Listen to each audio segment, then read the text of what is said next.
নমস্কার, তোমাদের সকলের প্রিয় পাঠশালায় আরও একটি নতুন ক্লাসে তোমাদের সকলকে জানাই স্বাগত।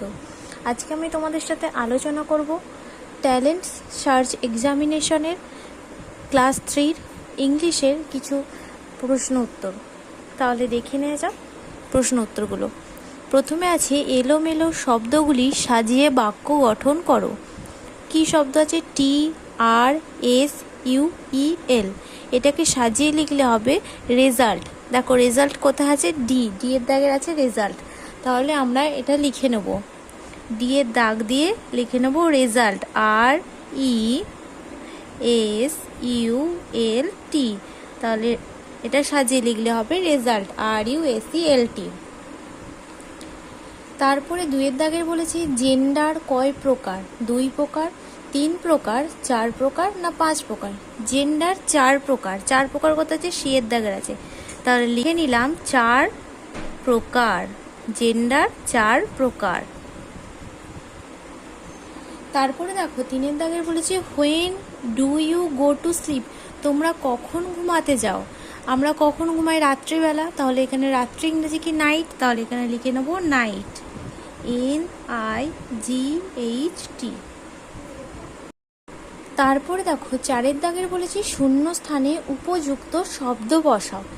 কি আছে? JA, তারপর শূন্যস্থান দিয়ে আছে KAL। তাহলে এটা কি শূন্যস্থানে কি বসবে?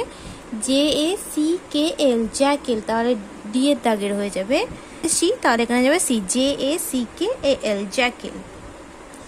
তারপরে 5 এর দাগে দেখো BE, তারপরে ড্যাশ দেওয়া আছে, শূন্যস্থান দেওয়া আছে, তারপরে লেগেছে ইউ, তারপরে আরও একটা শূন্যস্থান দেওয়া আছে, তারপরে লেগেছে IFUL। তাহলে এটাকে শূন্যস্থানে হবে BEAUTIFUL। তাহলে এখানে হবে এ আর এখানে হবে টি। তাহলে এ আর টি কোথায় আছে? বি এর দাগের আছে। তাহলে লিখে নেবো এ আর টি, এখানে BEAUTIFUL, বিউটিফুল। তারপরে 6 এর দাগের আছে কি বাংলা থেকে ইংরেজি করো। চমৎকার, চমৎকারের ইংরেজি কি? এক্সিলেন্ট। এক্সিলেন্ট কোথায় আছে? বি এর দাগের আছে। তাহলে এখানে লিখে নিলাম এক্সিলেন্ট, EXCELLENT। তারপর 7 এর দাগের বলেছে হোয়ার ডু ফিশেস লিভ, মানে কি কোথায় মাছেরা বাস করে? পুকুরে, জলে। তার মানে পুকুরে ইংরেজি পন্ড। তাহলে লিখে নেবো এখানে পন্ড। পন্ড কত দাগের আছে? বি এর দাগের। তাহলে লিখে নেবো এখানে পন্ড, POND, পন্ড। তাহলে এটা হয়ে গেল পন্ড। তাহলে আরও একবার দেখে নাও তোমরা প্রশ্নের উত্তরগুলো।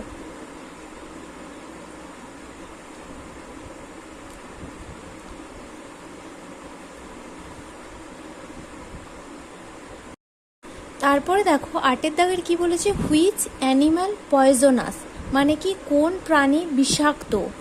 এখানের মধ্যে কোন প্রাণী বিষাক্ত হবে? স্নেক। স্নেক কত দাগে আছে? সি এর। তাহলে এখানে লিখে নেব স্নেক, SNAKE, স্নেক।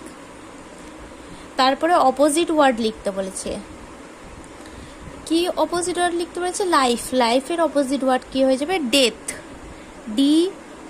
আচ্ছা, এটা বি এর দাগের আছে, DEATH, ডেথ। তাহলে এটা কি হয়ে গেল? লাইফ মানে জীবন, তার বিপরীত শব্দ মরণ, ডেথ হয়ে গেল। তারপরে 10 এর দাগের বলেছে বস্তা শব্দটির ইংরেজি কি? বস্তার ইংরেজি হলো স্যাক, সি এর দাগের আছে, SACK, স্যাক মানে হলো বস্তা। তারপরে 11 দাগের আছে লোভী শব্দটির ইংরেজি কি? লোভী শব্দটির ইংরেজি হলো গ্রিডি। প্রথমেই আছে এর দাগের আছে GREEDY, গ্রিডি মানে লোভী। তারপরে আছে রিচ শব্দটির বিপরীত অর্থ কি?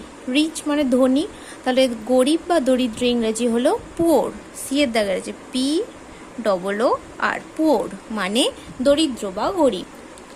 তারপরে লাস্ট প্রশ্ন আছে 13 দাগের মরুভূমিতে কোন প্রাণী দেখা যায়? উট। তাহলে উট ইংরেজি ক্যামেল, বি এর দাগের আছে। তাহলে আমরা এখানে লিখে নেব ক্যামেল, CAMEL, ক্যামেল। তাহলে তোমরা আরও একবার প্রশ্নের উত্তরগুলো ভালো করে দেখে নাও।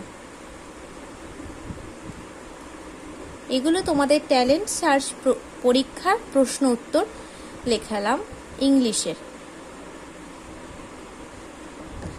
তাহলে আজকে এখানেই শেষ করলাম। যদি তোমাদের আমার এই ভিডিওটি ভালো লেগে থাকে তাহলে অবশ্যই লাইক, কমেন্ট, সাবস্ক্রাইব এবং শেয়ার করতে ভুলবে না। ধন্যবাদ।